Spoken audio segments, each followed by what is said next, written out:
할렐루야. 우리 한번 답대로 인사하시겠습니다. 예수님 당신을 위해서 부활하셨습니다. 인사하시겠습니다. 예수를 제가 89년도에 믿었는데 90년도가 고3 때입니다.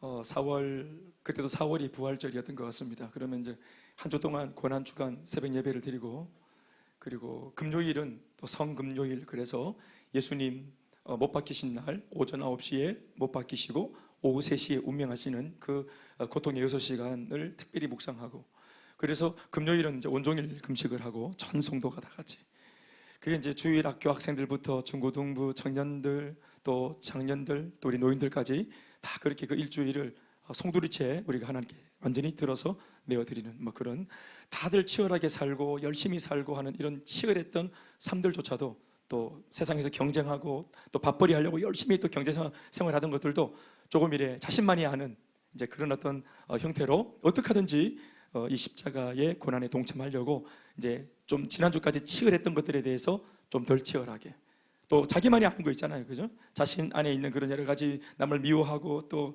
대적했던 것들도, 그런 것들도 또 용서할 마음까지 없으면 더 이상 미워하지 않기로 적어도 멈추는 정도의 선에서 마음을 내어드리고, 그러면서 예수님의 고난을 깊이 묵상하고, 또 금요일은 예수님이 못 박히신 그날은 마치 내가 못 박혀 죽은 날이다 하는 이런 사망 선언을 하는 이제 그런 선배님들의 이런 십자가 종료주일과 또 부활주일을 대하는 이 한 주간에 대하는 그런 태도들이 우리 교회, 한국 교회의 아름다운 그런 전통으로 남아 있습니다. 그리고 주일날 이 오전이 이제 되기 전에 새벽에는 대구는 저쪽에, 제 기억으로는 두류공원에, 저 서쪽 두류공원에, 그때는 이제 이래 막 지금처럼 대단지 이렇게 크게 지금처럼 멋있게 그 문화공원을 만들기 전인데, 그냥 야구장 같은 흙구장, 거기 삥 둘러서 있는 그런 흙구장에 대구 시내 예수 믿는 모든 그 성도들이 다 몰려가서, 그것도 아침에 어떻게 갔습니까? 우리 여자분들은 어떻게 입고 갑니까? 기억나세요? 하얀 옷 입고, 네, 소복은 아니죠. 소복은 그 전설의 고향이요.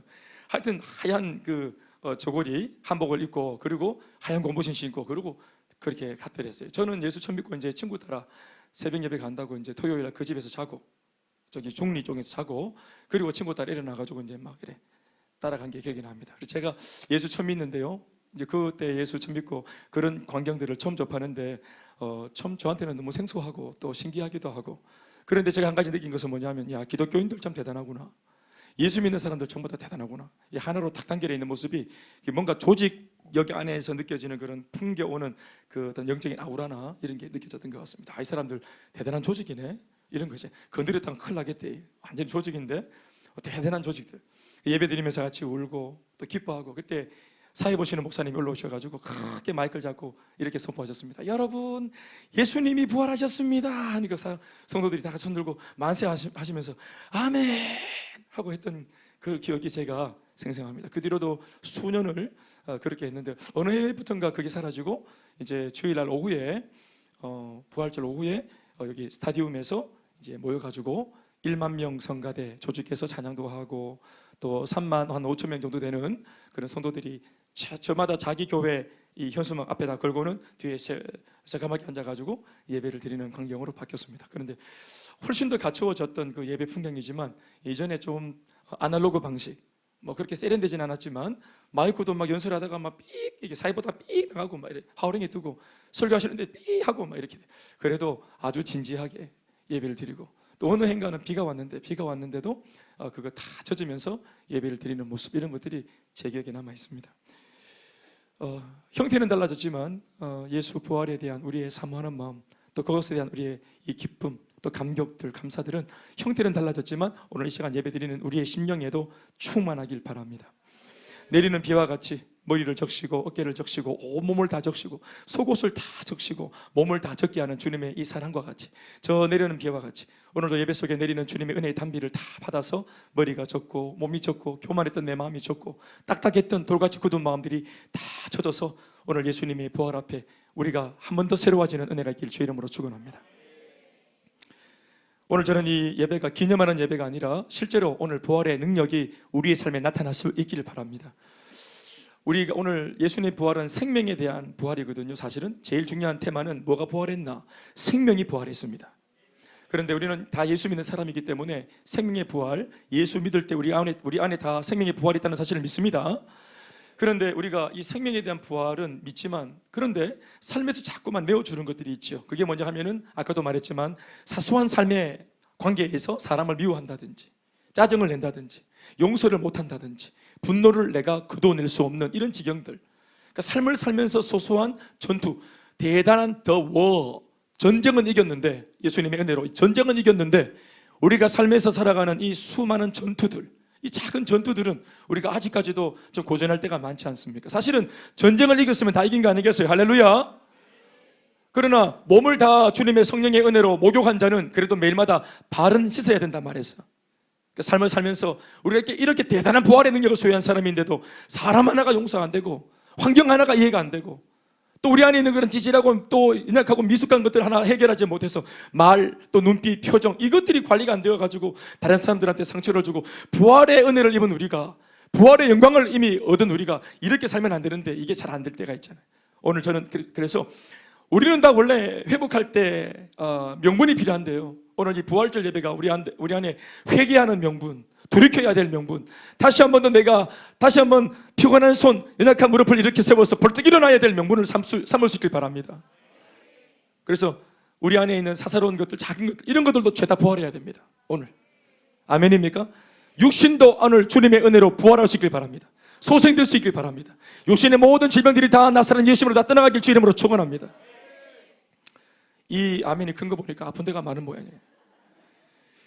예수 그리스도의 복음이라 할 때, 예수님의 복음, 우리가 복음이라 할 때 이 복음의 실제적인 내용을 꼭 집어 말하자면 두 가지로 말할 수 있습니다.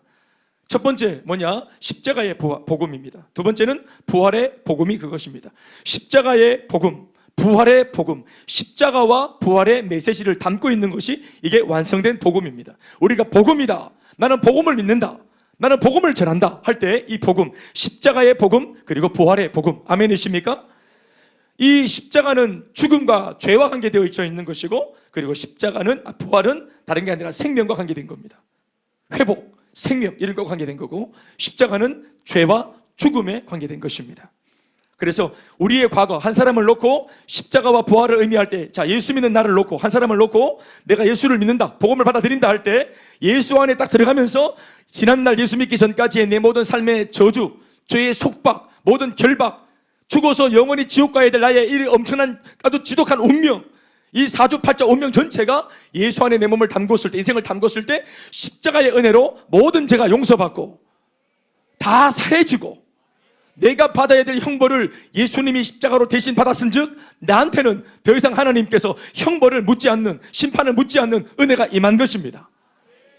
예수님, 내가 죽어야 될 죽음을 대신 죽어주신 것입니다. 이따가도 설명하겠지만 십자가에 죽은 것은 예수가 아니라 예수와 함께 죽은 것은 바로 나 자신입니다.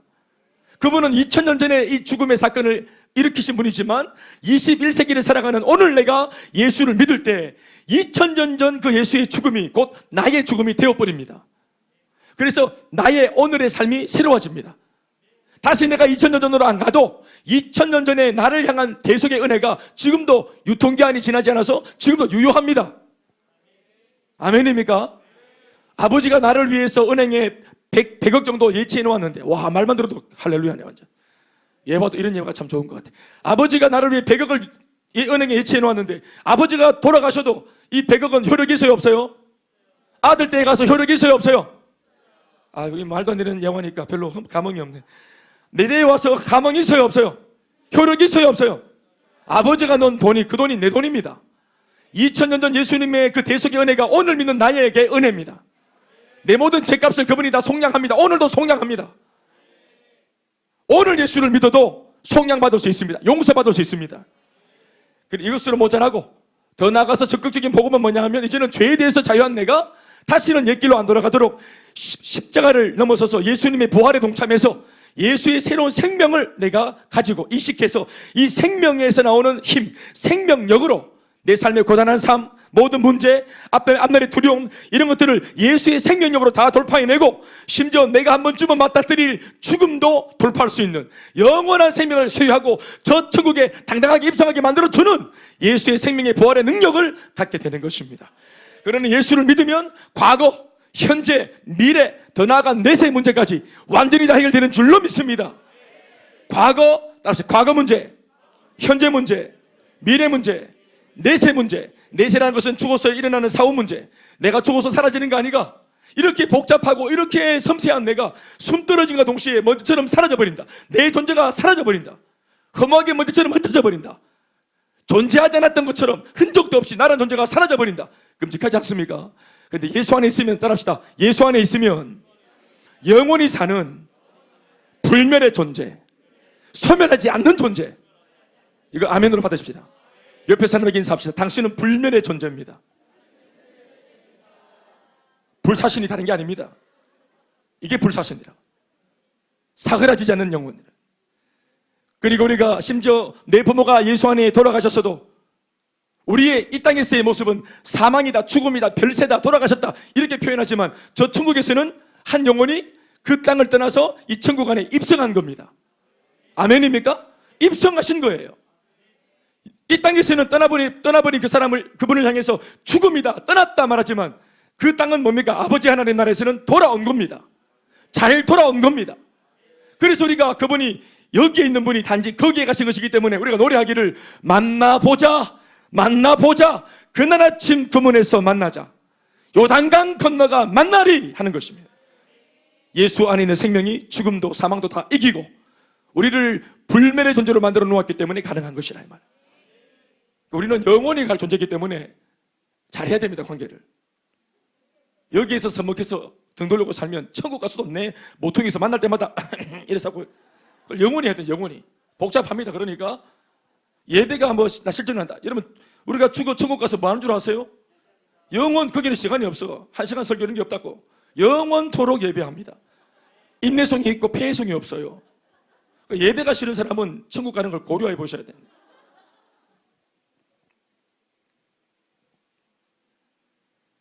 예수 그리스도의 복음이라 할 때 두 가지. 뭐라고요? 두 가지가 시작. 십자가의 복음. 너 저 혼자 하지 말고 다 같이. 예수님의 복음이라 그럴 때 두 가지의 측면이 있다. 첫 번째는 뭐예요? 십자가의 복음. 또 부활의 복음. 아멘 아멘. 우리 오늘 함께 부활절 예배를 드리고 있습니다. 그래서 오늘 우리는 적어도 2000년 전 예수님의 부활 사건이 과연 오늘의 우리들에게 실제적으로 나한테 어떤 의미를 가지는 사건인지 하는 이 정도쯤은 알고 예배를 드릴 수 있어야 합니다. 복음의 완성이 십자가와 부활로 말미암아 이루어진다고 할 때 예수님의 부활 사건은 복음의 완성 사건, 복음을 참 복음 되게 만드는 복음을 완성시킨 사건이라고 말할 수 있습니다. 뭐가? 부활의 사건이 십자가만으로 부족하다. 십자가의 사건과 부활의 사건이 같이 있는 이 메시지가 완성된 복음입니다. 먼저 부활에 앞서 행해졌던 예수님의 십자가의 사건이 의미하는 바도 우리가 조금 묵상해보고 가겠습니다. 그러니까 십자가의 사건은 그걸 뭘 의미하는 겁니까? 다른 것이 아니라 죽음을 의미하는 사건입니다. 예수님께서 십자가상에서 실제로 죽임을 당하시고 이 사건의 실체는 사실 예수님이 실제로 돌아가신 이 십자가 죽음의 사건은 사실 예수님만의 죽음이 아니라고 했습니다. 바로 죄인인 저와 여러분들, 우리의 죽음이자 전 인류의 죽음입니다. 더불어 또 한 가지, 또 무엇의 죽음이냐? 모든 죄인들의 죽음인가 동시에 바로 이 인생을 문제와 고난과 저주로 이끌어갔던 죄, 이 죄란 놈, 죄의 죽음입니다. 예수님은 십자가 위에서 인류의 모든 죄를 스스로 담당하셔서 뒤집어 쓰시고 친히 하나님 앞에서 심판을 받고 형벌을 받아 그 형벌의 결국인 사형 집행을 친히 당신의 온몸으로 치료내시면서 사실상 죄와 함께 죽으신 것입니다. 예수 죽을 때 죄인도 죽었고 인류도 죽었고 죄도 죽은 것입니다.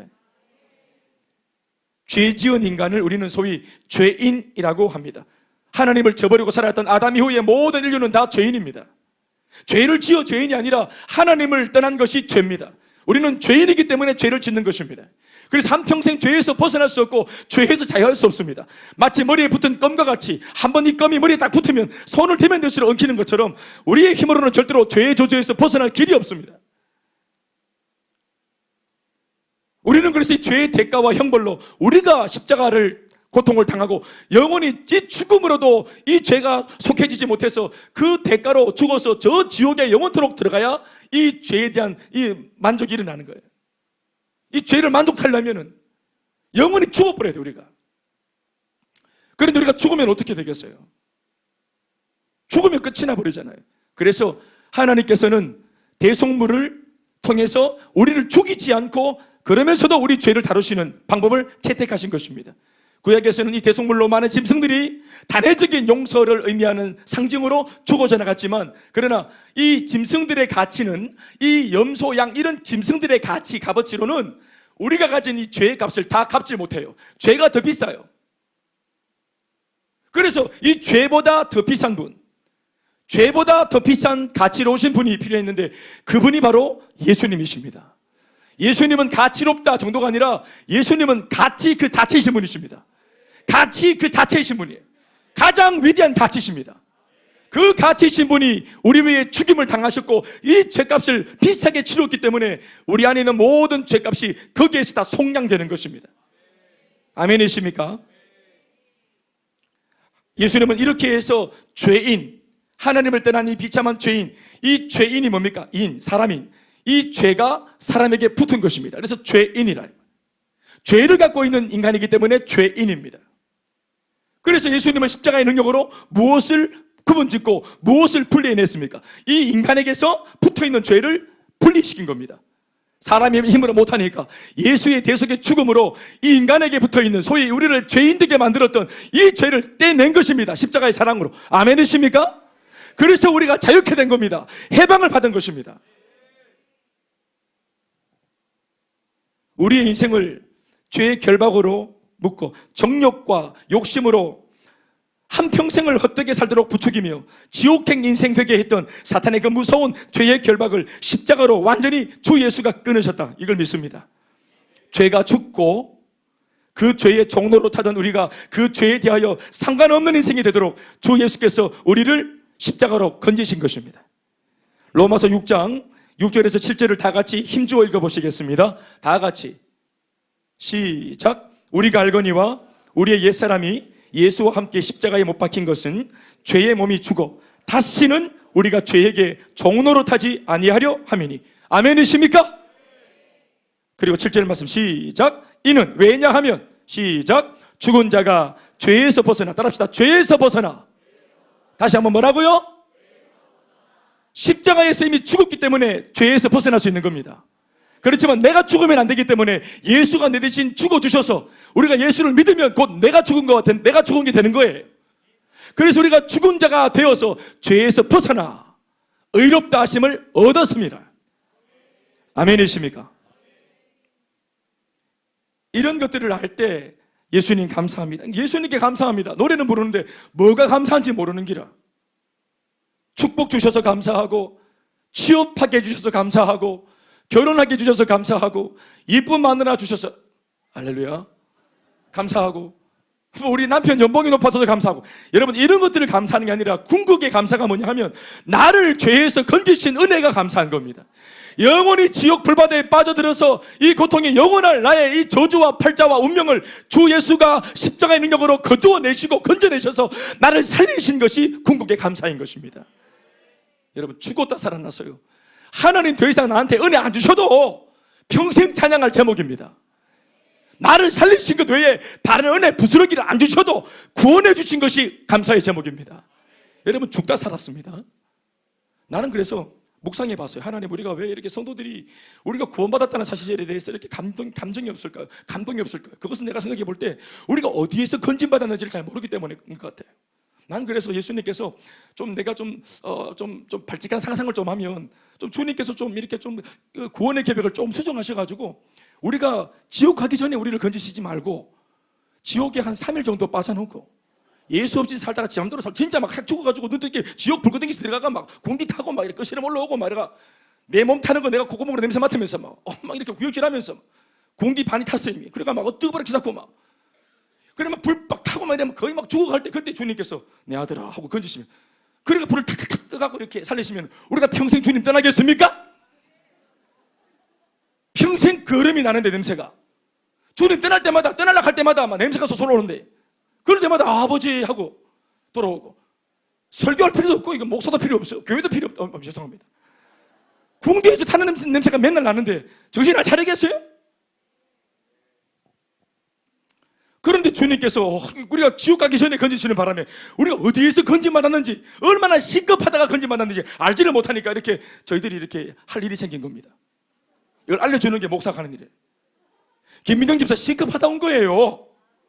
어디서 온 줄 알아요? 이경민 집사 어디서 온 줄 알아요? 예? 우리 이런 정도로 감사해서 안 되는 기라. 아멘입니까? 우리 캐나다에서 온 우리 강명기 집사님 어디서 온 줄 알아요? 캐나다에서 온 거 아니에요. 헬. 우리 헬 프론트에서 왔다고. 우리의 죄 문제를 해결하신 십자가의 복음 믿습니까? 참으로 놀랍고도 위대한 복음이요, 그리고 고맙고 감사한 복음이 아닐 수 없지요. 그렇지만 예수님께서 우리에게 주려고 하신 복음은 결코 여기에서 머물지 않아요. 십자가의 복음은 어떤 면에서는 복음의 소극적인 한쪽 면만을 보여주는 복음입니다. 더 필요한 것이 있어요. 그것은 이제 죄로부터 구별된 이 사람이 두 번 다시는 죄의 길로 돌아서지 못하도록 아예 적극적으로 의의 길을 걸으며 하나님 앞에서 영적인 생명력으로 충만하게 살아가는 길입니다. 아멘이십니까? 로마서 6장 9절에 있는 말씀 한번 읽어봅시다. 로마서 6장 9절에 있는 말씀 시작. 이는 그리스도께서 죽은 자 가운데서 살아나셨음에 다시 죽지 아니하시고 사망이 다시 그를 주장하지 못할 줄을 알미로라. 아멘이십니까? 이제 사망이 예수 믿는 사람을 주장할 수 있다 없다? 없어요. 우리는 지옥을 못 볼지어다. 우리는 지옥 구경 못한대. 우리 그 옛날 조용남이처럼 삶의 체험은 현장 체험이라도 한번 할까 하는데 지옥 체험도 못하는 기라. 아멘 좀 하이소. 지옥 체험은 한번 하고 싶다. 손 한번 들어보세요. 없지요? 얼마나 감사합니까? 볼 것도 없어. 저는 뭐 볼 것도 없어. 저는 20살에 예수 믿었는데 예수 믿기 전에 제 삶, 우리 가정 전체가 지옥이었어요. 두 번 다시 안 갈 겁니다. 그 삶으로. 예. 저만 알지 뭐 여러분들이 뭐 알겠어요? 끔찍하지 끔찍해. 찢고 뽑고 싸고 이게 가정이지 전쟁터인지. 우리나라 전쟁은 분명히 한국 전쟁 뒤로 전쟁이 끝났는데 이 집안에 아직까지 전쟁이 남아가지고 그 살벌한 전쟁, 홈 스위트 홈, 웃기는 소리 하지 말라 그래요. 집이 또 다른 난장판이에요. 그래서 아예 하나님이 우리를 적극적으로, 그러니까 홍해바다를 딱 건너고 난 뒤에 홍해바다를 계속 이렇게 열어놓고 있는 게 아니라 홍해바다 왜 다물었을까요? 자꾸 가려 하니까 멍청해서 그거 가면 안 되는데 그래서 다시 엎은 겁니다. 못 갑니다. 다시는 애굽으로. 아멘 하세요. 그러나 애굽에서 건진받아서 이게 광야에 덩그러니 떨어져서 광야에서 살면 돼요 안 돼요? 안 되죠. 이제는 성장해야 되고 변화받아야 되고 광야에서 드문드문 돌출하는 그 이방 족속들을 여전히 전쟁에서 싸워서 이기고 믿음으로 돌파해서 마침내 젖과 꿀이 흐르는 가나안 땅에 도착해서 믿음으로 살아 승리하고 심지어 이 가나안 땅을 하나님의 나라로 만들어가야 되겠죠. 생육하고 번성하고 충만하고 다스리고 정복해야 될 가나안 땅입니다. 이게요 힘이 필요한데 무슨 힘이 필요합니까? 홍해바다 건너는 것은 십자가의 은혜로 필요하고 광야를 건너 가나안 땅을 점령하는 생명력은 부활의 능력으로 필요한 것입니다. 부활의 능력, 생명력이 주어져야 나를 이기고 마귀를 이기고 원수 마귀를 이기고 저항을 이기고 문제를 이기고 유혹을 이길 수 있는 것입니다.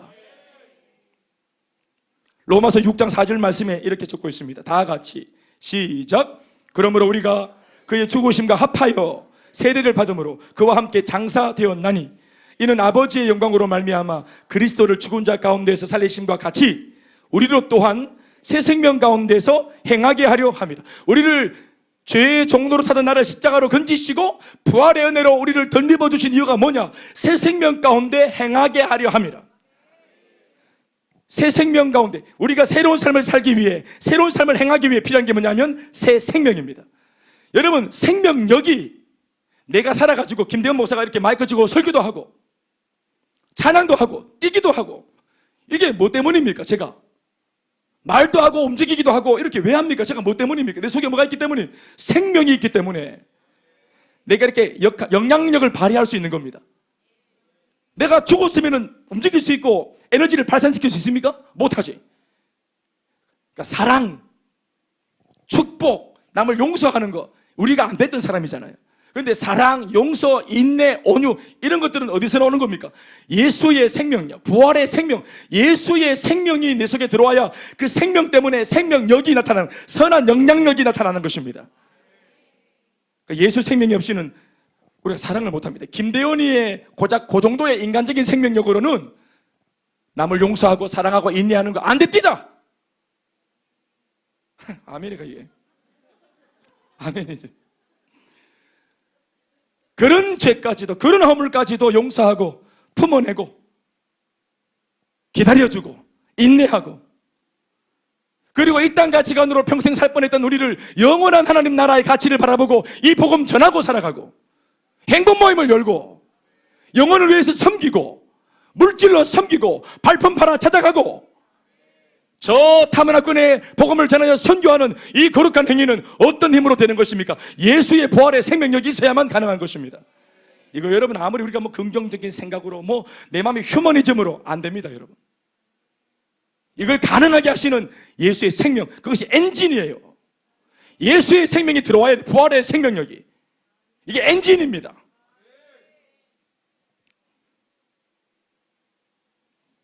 생명이 있어야 그 생명으로 말미암는 선한 영향력이 나타나는 법입니다. 생명력이라고 하는 것은 생명으로 말미암는 선한 영향력으로서 이를테면 사랑, 헌신, 용서, 전도, 선교, 희생, 나눔, 섬김, 봉사, 우리 교회가 하는 셀 사역들, 셀리더의 사역들, 국장들의 선한 사역들, 새가족들을 섬기는 선한 사역들, 주님 닮은 선한 영향력을 말하는 것입니다. 바로 이 모든 생명의 선한 영향력은 생명을 통해서 발생하는 일종의 열매이자 그리고 결과물입니다. 생명의 결과물. 그러므로 이런 멋진 삶을 살아내게 하는 이 생명이 인간에게는 절대적으로 필요한데, 그 생명 역시 예수 그리스도로부터 나오는 것입니다. 바로 이 생명을 우리에게 주시기 위해서 예수 그리스도께서 죽으신 지 3일 만에 무덤문을 박차고 다시 부활하신 것입니다.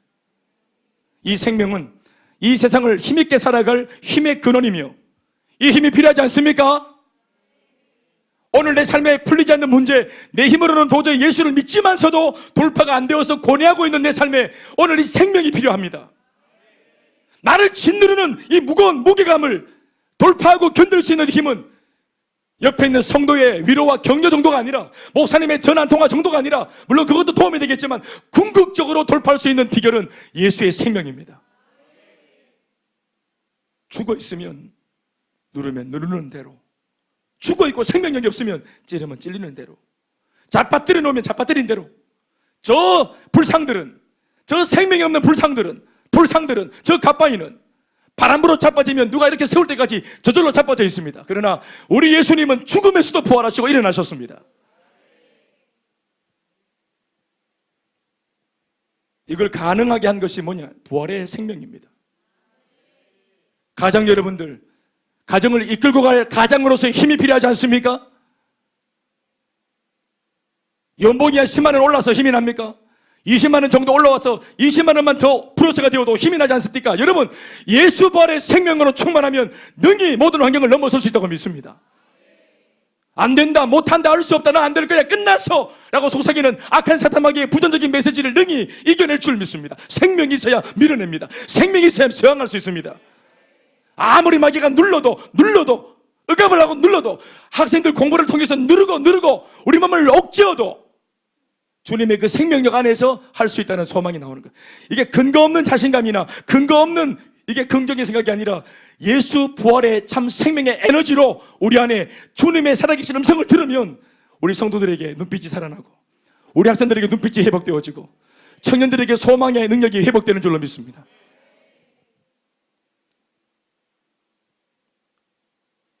정말 지고 살고 싶지 않은데, 눌려 살고 싶지 않은데, 이대로 그냥 가만히 있고 싶진 않은데, 의지는 있는데, 마음은 있는데 뜻대로 안 될 때가 많잖아요. 그때 내가 믿고 있는 이 복음, 내 죄를 용서하신 십자가의 복음과 더불어 나를 심지어 죽음에서도 일으킬 수 있는 내 속에 이미 이 생명의 복음이 있다는 사실을 우리가 기억할 때, 또 기도하고 한 번 더 내 속에 어딘가에 장착되어 있는 이 생명의 복음이 한 번 더 활성화되어질 때, 심장이 한번 심차게 맥박을 팍 하면서 온몸의 피를 혈관을 통해 쫙 뿌리듯이, 오늘 예배를 통해서 내 속에 내가 믿고 있는 주 예수의 보혈의 그 능력, 그 부활의 그 생명의 능력이 오늘 내 온몸을 감싸길 바랍니다.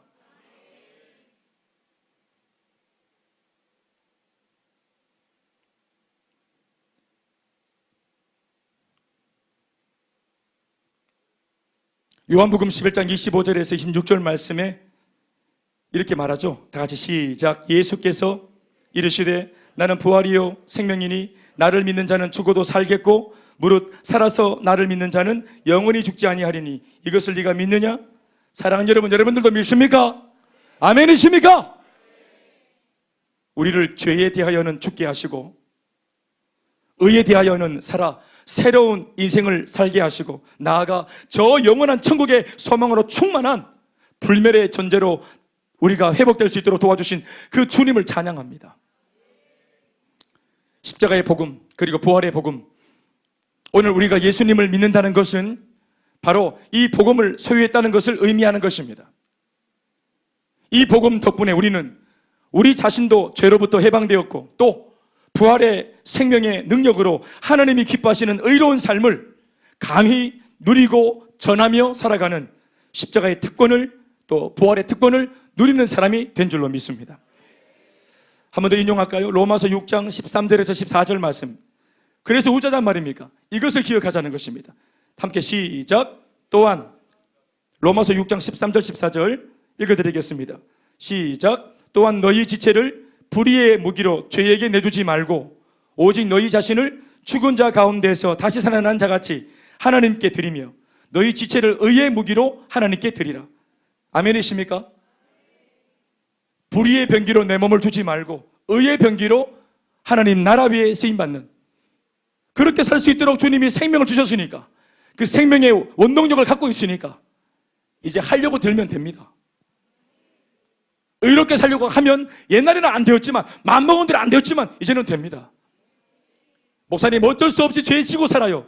죄를 못 이기겠어요. 아니요, 이제는 우리가 죄를 통치할 수 있습니다. 죄를 다스릴 수 있습니다. 시시각각 다가오는 염려, 걱정, 의심, 노도와 같이 태산처럼 높아진 이 두려움의 파도도 우리는 돌파해낼 수 있습니다. 예수 안에서 이 생명의 능력으로 절대로 가라앉지 않습니다. 절대로 함몰되지 않습니다.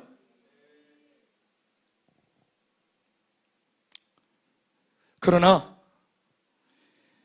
이 시간 여기 우리는 이렇게 설명을 듣고 있으니까 예수님의 십자가 죽음이 비극이 아닌 우리를 위한 위대한 하나님의 사랑의 표현이라는 사실을 알고 또 죽음 이후에 예수님의 부활을 아는 것이지, 2000년 전 당시 예수님, 그 당시 예수님의 또 구체적으로 그 십자가 죽음을 경험한 예수 죽음 사건 이후에 그 당시 그 시대 그 십자가 사건 당시만 하더라도 예수님의 제자들은 바로 얼마 전에 자신들의 눈으로 직접 목격했던 예수님의 죽음의 그 충격에서 달리 아무것도 생각을 못하고 있던 실정이었습니다. 너무 충격적이기 때문에.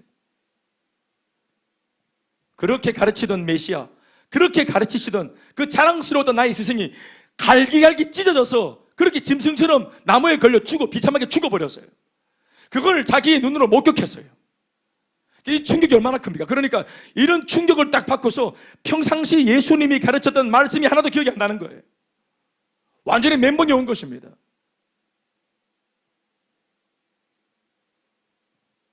직계 제자들도 그렇습니다. 문제를 만나면 주일날 은혜 받아서도 훈련을 통해서 머리가 알지만 들었던 말씀들, 그때 그렇게 가슴을 치며 은혜 받았던 말씀들, 눈물을 훌쩍이고 코를 풀며 그렇게 들었던 말씀들, 감동들, 그 말씀 속에서 그렇게 살아봐야 되겠다라고 결단했던 것들, 이게 하나도 기억이 안 날 만큼 그렇게 충격이 오는 거예요. 여러분, 세상이 만만하지 않습니다. 예수의 죽음의 충격은 그 제자들한테 그런 정도였습니다. 달리 아무것도 생각을 못하고 있던 실정이었죠. 살아생전 예수님은 익히 제자들에게 장차 있을 예수님 당신 자신의 행보에 대하여, 즉 죽으심과 부활에 대하여 가르쳐 주신 바가 있었지만 제자들이 그 말씀을 현실에서 떠올리려고 하기는 어렵습니다. 자신의 형편에다가 이것을 적용하는 것은 불가능한 일이었습니다.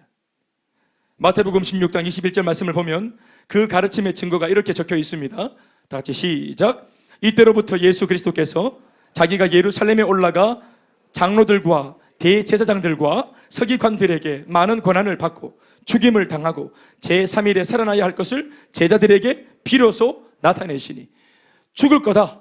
그런데 3일에 나는 부활할 거다. 이거 여러분 3번이나 가르쳤습니다.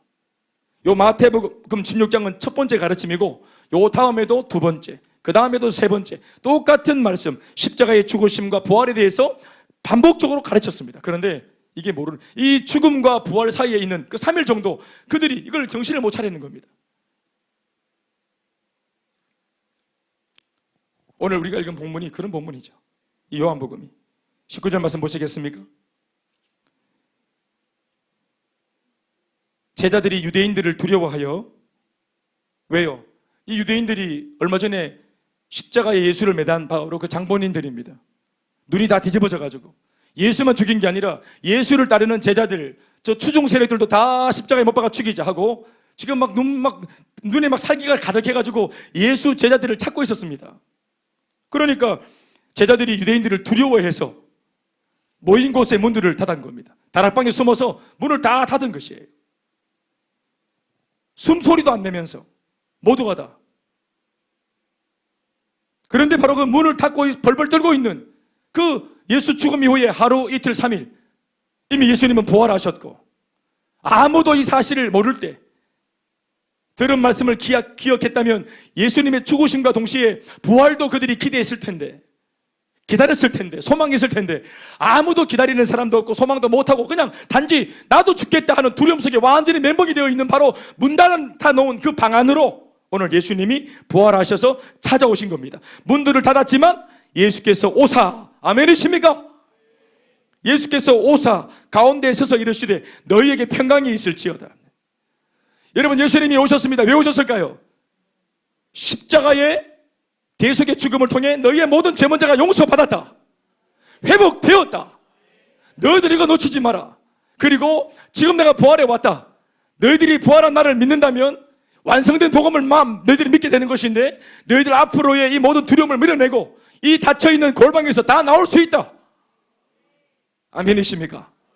이 두려움을 밀어낼 힘이 없고 이 닫아놓은 이 방문을 뜯어서 열어 제칠 힘이 없는 겁니다. 바깥으로 나갈 힘이 없고 유대인들을, 동네 사람들을 만날 용기가 안 나는 겁니다. 예수의 제자도 3년 반 훈련 받았던 그들도 살아계실 적에 예수를 추억하고 지금은 현실적으로 예수가 죽었다는 겁니다. 예수가 없는 거예요 지금 그들에게는. 그러니까 예수가 없다 생각하니까 아무것도 못하는 오합지졸이 되었습니다. 그러나 그들의 생각과 달리 예수님은 바로 그 시간에도 살아계셨습니다. 결국은 하나님, 예수님은 여전히 살아계시는데 내가 살아계신 예수를 만났느냐 못 만났느냐 여기에 문제가 되는 겁니다. 내가 믿든지 안 믿든지 아무 상관없이 예수님은 부활하셨습니다. 내가 인정하든지 인정하지 않든지 예수님은 버젓이 살아나셨습니다. 그러니 이 예수가 살아나신 예수님을 내가 믿고 만나면 이 문을 열 수 있습니다. 자신감 있게 세상으로 나갈 수 있어요. 문을 닫고 열고의 차이가 뭡니까? 예수를 만났느냐, 그렇지 못하느냐. 그것도 부활의 예수님을. 비록 나 때문에 죽으셨지만 예수님은 그 죄, 그 실수, 그 못난 모습 그거 다 거두어내시고 하나님의 바다 같은 사랑으로 다시 일어나서 내 가운데 용서의 은혜로 평강을 주시기 위해서 찾아오시는 것입니다. 사랑하는 여러분, 내가 예수를 죽였습니다. 내가 예수를 못 박았습니다. 삶이 부끄럽습니다. 주님 만날 면목이 없습니다. 그러나 나의 부끄러움보다, 나의 면목 없음보다 예수의 사랑은 더 크고 놀랍습니다. 얼마든지 덮고 용서하시는 사랑입니다. 문을 열고 나갈 수 있도록 주님이 영원하십니다. 내 주제에 누구한테 복음을 전할까? 아니요, 이 문을 박차고 나가서 그들을 두려워할 것만 아니라, 두려워하지 않을 뿐만 아니라 내가 만난 예수를 증가할 수 있는 새 힘도 주님이 주십니다.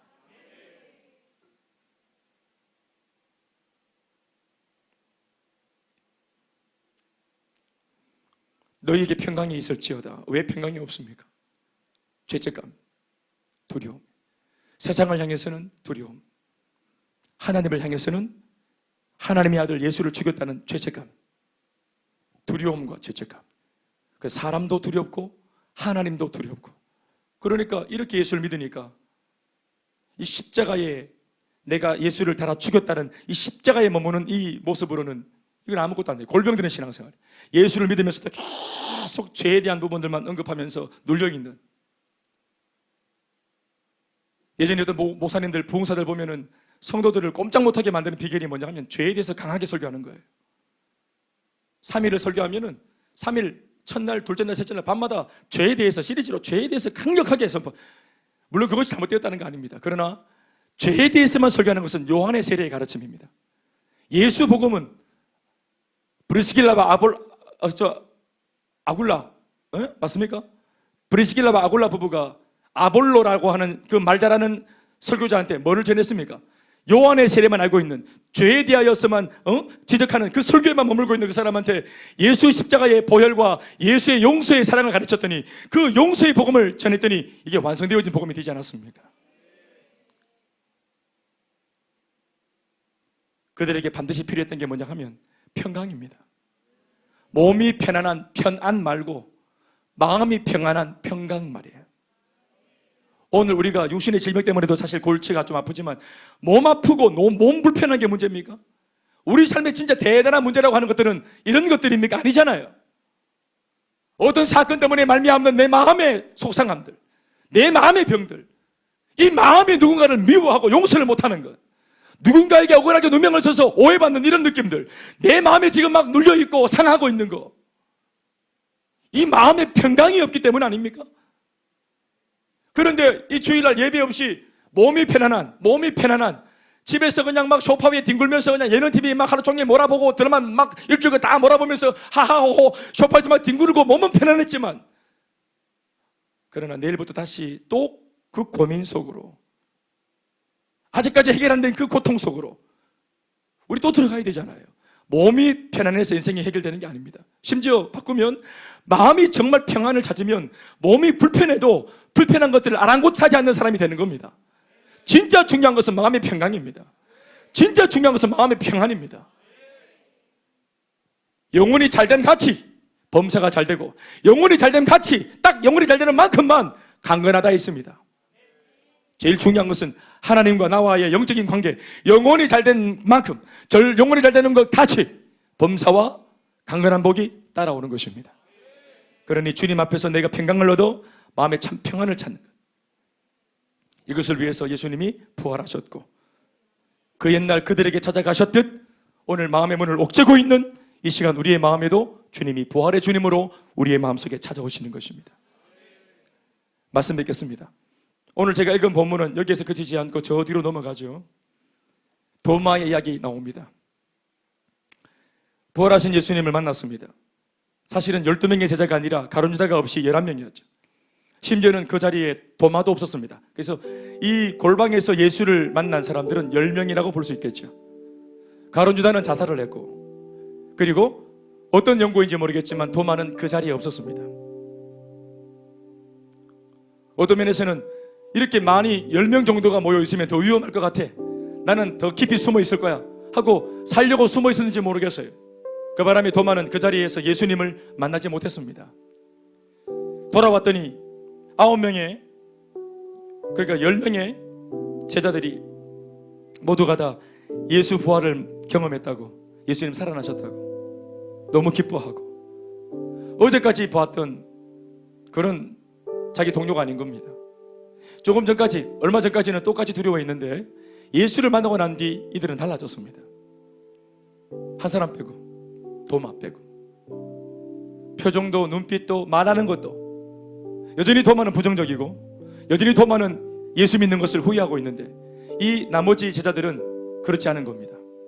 예수님 부활하셨다, 우리 그분을 버렸는데 우리는 분명히 경험했다, 그분이 다시 와서 우리를 용서하는 것을, 우리는 회복되었다, 우리는 이제 곧 이 문을 열 거야, 두려워했던 유대인들을 만날 거야. 예수님 예언대로 우리는 성령을 받을 때까지 한자리에 모여서 기도에 전무할 거야. 그리고 주님께서 허락하시어서 성령을 주시고 권능을 주시면 우리는 땅끝까지 이 복음 전하는 증인이 될 거야.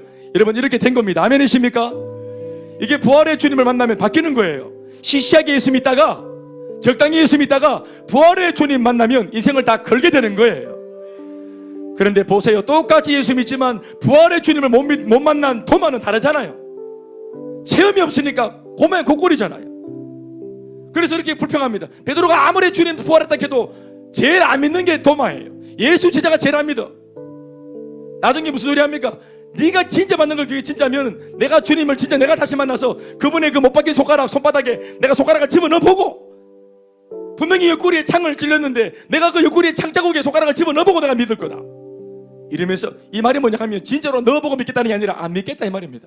못 믿겠다 이 말이에요. 이걸 누가 들었습니까? 예수님이 그대로 다 들으십니다. 그리고 8일 뒤에 제자들이 11명 다 모이는 자리에 예수님이 또 한 번 나타나십니다. 8일 뒤에 두 번째 왜 나타나셨습니까? 도마 때문에 나타나신 겁니다. 그 도마. 예수님은 뒤끝이 있는 분이라서.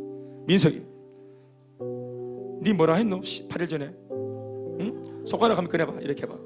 이 손가락 꺼내봐. 네 손가락 이게 손가락을 이걸 된장으로 찢어야 된다. 이게 불신의 손가락. 이게 못 믿는 불신의 손가락. 믿음 없는 손가락. 이 손가락을 예수님 손바닥에 넣어보고 구멍에 넣어보고 이렇게. 네 그렇게 했지? 넣어봐라 자하나. 이렇게. 이 불신의 손가락. 우리 마음속에 예수 믿으면서도 이거 다 가지고 있는 거예요. 믿습니다 하면서도 은근히 손가락에 넣어보는, 자꾸 넣어보려고 하는, 찔러보려고 하는 이거. 나는 넣어봐야 되겠다. 양육과 훈련으로 사람이 바뀐다고? 넣어봐야 되는 거예요. 김목사 넣어보고 이렇게 이 교회를 한번 찔러보고, 셀 가정 몸이 그렇게 좋다고 계속 너 손가락 찔러보고, 몸을 딱 넣으면 되는데 몸을 안 넣고 계속 옆에서 이렇게 찔러보고, 비전과 사명이 그렇게 위대하다고, 그렇게 쓰임받고 살면 참 좋다고, 셀리더 하면은 그들만의 축복이 있다고 계속 멀리 있어가지고 찔러보는 거예요. 이거 주님께서 다 보십니다. 손가락에 대장을 발라버립니다. 자, 넣어봐라 아나 했어요. 주님께서 하신 말씀이. 그렇게 도마가 거저서야 아닙니다, 이 손가락이 아닙니다 그렇게 했지. 부끄러운 손가락. 예수님께서 뭐라 하셨습니까? 보고 믿으라. 보고서라도 믿으라. 중요한 것은 믿음 없는 자가 되지 마라. 정 못 믿겠거든. 그래, 네 수준에서는 보고 믿으라. 그러나 보지 않고 믿을 수 있다면 더 복되다. 우리가 왜 믿습니까? 왜 믿음이 필요합니까? 안 비니까, 안 보이니까 믿음이 필요한 겁니다. 그래서 믿으면 보입니다. 우리에게 왜 믿음이, 이 세상에 살아가는 성도들한테 왜 믿음이 필요합니까? 천국이 안 보이니까요. 하나님은 분명히 존재하는데 안 보이니까요. 그래서 믿는 것입니다. 여러분, 이 믿음은 가지고 천국 가는데요, 천국에 가면은 믿음이 필요할까요? 천국에 가면 믿음이 필요 없습니다. 그때는 눈으로 보기 때문입니다. 다시 아멘 하십시오. 믿음의 결국이 영혼 구원이라. 베드로전서 1장 8절 말씀에 아멘이십니까? 믿음은 구원받고 천국까지 이끄는 하나의 수단입니다. 그러나 천국에 가면 그분을 믿을 필요가 없어요. 그때부터는 사랑하는 겁니다. 눈에 보이는 주님 앞에 영원토록 주님을 즐거워하고 영원토록 주님을 누리고 영원토록 주님과 사랑하며 교제하는 것이, 그때는 믿음이 필요 없어요. 그러나 여기서는 안 보이기 때문에 믿어야 된다. 예수 부활도 믿어야 되고, 그 주님 때문에 내가 변화될 수 있다는 사실도 믿어야 되고, 오늘 내 꼬라지, 내 처지 회복될 수 있다는 사실도 믿어야 되는 것입니다. 예수님께서 왜 이렇게 하셨습니까? 공동체 전체를 부활을 공유한, 부활의 복음을 공유한, 요 같은 비전을 공유한, 같은 체험을 공유한 공동체로 오롯이 삼기 위해서 예수님이 도마에게 나타나 주신 것입니다. 주님은 공동체 전체가 같은 비전으로, 공동체 전체가 같은 체험으로, 공동체 전체가 같은 하나님의 체험으로 붙들리길 바라시는 겁니다. 그 온도가 같아져야 돼. 모두가 십자가의 은혜를 경험하고, 모두가 부활의 은혜를 경험하고, 모두가 다 주님을 사랑하는 주 예수의 백성으로 달려가는 걸음이 있어야 되는 것이죠. 그래서 오늘도 나는 잘 못 믿겠습니다 하면 주님이 나타나 주십니다. 주님 나는 안 되겠는데요 하면 또 주님이 그 사람 때문에 또 은혜를 주십니다.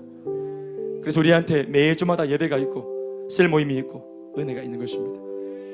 뒤쳐져서도 괜찮습니다. 도마 이후에 여러분 아시겠지만 저 인도로 파견받아가지고 인도 전체 북쪽과 중부 지역을 다 복음을 전하고 남쪽까지 쭉 내려가서 저 인도의 첸나이까지, 인도 첸나이에 가면 그 도시에 바로 그 도마가, 성 도마에 그 교회가 있습니다. 저는 그 첸나이 가봤습니다. 성 도마 교회, 도마가 이렇게 바위에 비비면서 기도했던 이 뭡니까? 이거 뭐랍니까? 이 팔을 얹고 기도했던 그 자국이 쫙 남아있더라고. 지하에 내려갔더니 도마 교회 딱 보니까 이게 도마의 그 기도 자국이구나 득득 느끼면 그 은혜가 여러분 모두에게 있길 바랍니다. 옆 사람 인사하시겠습니다. 예수님 부활하셨습니다. 박수하시겠습니다. 우리 시간 다 같이 한번 눈을 감고 기도하겠습니다. 제가 이런 생각을 해봤습니다. 제가 오늘 갑자기 새벽에 드는 마음이, 옛날에 제가 혼자 예수 믿을 때, 아까도 말했지만 우리 엄마 아버지는 뭐 기독교 안 믿으니까 나 혼자 예수 믿고 안수 집사님, 권사님 집에 제가 얹혀 자고, 그리고 친구랑 같이 손잡고 새벽 예배 가고 이랬던 거 기억나요. 근데 은혜 받아가지고 참 좋았을까요? 내가 이렇게 부활의 예배 드리고 하니까 참 좋았겠어요? 그게 좋기만 했겠어요? 제 기억은 뭐냐 하면 신앙적으로 참 좋았는데 실제로 인간적인 제 마음은 참 슬펐어요. 왜냐하면 외로웠어요. 내가 혼자라는 게. 그래서 교회 안에서 예배 드리고 이렇게 돌아갈 때도 항상 주님 앞에 찬양하고 말씀을 듣고 확신할 때는 너무 기쁜데, 이 예배가 딱 마치고 딱 이제 불이 밝아지고 딱 이제 예배가 딱 이제 끝나고 문이 열리면 그때부터 막 현실이 이렇게 오면서 이제 느껴지면서 외롭기 시작하는 거예요. 나 혼자라는 거예요. 옆에 친구들은 엄마 아빠가 막 있어서 달려와가지고 밥 먹으러 가자 손잡아주고, 아까 받은 은혜는 뭐였니? 뭐 이러면서 얘기 나누고, 너 저기 부서에 가서 너 학생회 가서 또 예배 드려야지 하고 엄마 아빠가 이렇게 보내주고, 아유 우리는 뭐 고등부를 가는지 대학부를 가는지 신경 쓰는 사람도 없고. 오늘 저는 그런 생각을 했습니다. 우리가 다 이렇게 예배를 드리고 또 찬양을 하고 기쁘다 하고 부활했다 하고 이렇게 하는데, 오늘 이 가운데는 그런 면에, 그런 이면에 참 외롭다. 공동체라고 말하지만 참 외롭다. 주님이 계시는데도 참 마음이 헛헛하다. 이런 마음. 공동체는 여전히 이곳에 있어서 하나 되자고 말하는데 나는 오늘 도마처럼 소외된 것 같은 느낌들, 좀 뒤처졌다는 느낌들, 이런 느낌들로 마음이 헛헛한 그런 우리 공동체 식구가 있습니까? 오늘 그런 분들 다 눈을 감으시고 오늘 그런 분들 가슴에 손을 한번 얹어주십시오. 주님, 이 설명할 수 없는 거, 이건 참 설명하기 어려운 것입니다. 그런데 실제로 내 마음에 드는 공허함입니다. 오늘 여러분들 그런 마음들이 있는 거 이상한 거 아니고 외로운 거 아닙니다. 잘못된 것도 아닙니다. 그걸 인정하면 주님께서 8일 뒤에 그 한 사람 때문에 다시 오신 것처럼 우리 위에 오십니다. 중요한 것은 이 부분을 꼭 터치받고 우리 같이 기도하고 갔으면 참 좋겠습니다. 저를 한번 따라 고백하시겠습니다. 하나님 아버지, 주님을 사랑합니다. 몸된 교회를 사랑합니다. 그렇지만 외롭습니다. 부활의 주님, 나를 꽉 채워 주시옵소서. 사탄이 주는 허탄한 마음들이 사라지게 해 주시옵소서. 평안함을 주시옵소서. 쫓기는 마음 멈추게 해 주시옵소서. 내 손을 잡아 주시옵소서. 아멘이십니까? 살아계신 아버지여, 아들아 평안할지어다, 딸아 평강이 있을지어다, 내 백성아 염려하지 말지어다. 오늘 부활의 주님 목소리 듣길 원합니다. 주님을 만나고 싶고, 주님을 만지고 싶고, 주님을 느끼고 싶고, 주님의 숨결을 느끼고 싶습니다. 아버지 하나님, 문을 꽉 닫아둔 내 마음속에 찾아와 주시옵소서. 설명할 수 없는 두려움 속에, 이 외로움과 고독함 속에 주님 찾아와 주시옵소서. 은혜를 주시옵소서. 굳은 내 마음을 녹여 주시옵소서. 깨끗하게 하여 주시옵소서. 각각이 있는 이 공동체 안에서 한 명도 소외되는 사람 없이 오늘 아버지 첫날에도 만나고 여든의 후에도 만나고 어떠하든지 다 주님을 만나서 하나 되는 공동체가 되게 하여 주시옵소서. 예수님의 이름으로 축복하며 기도합나이다.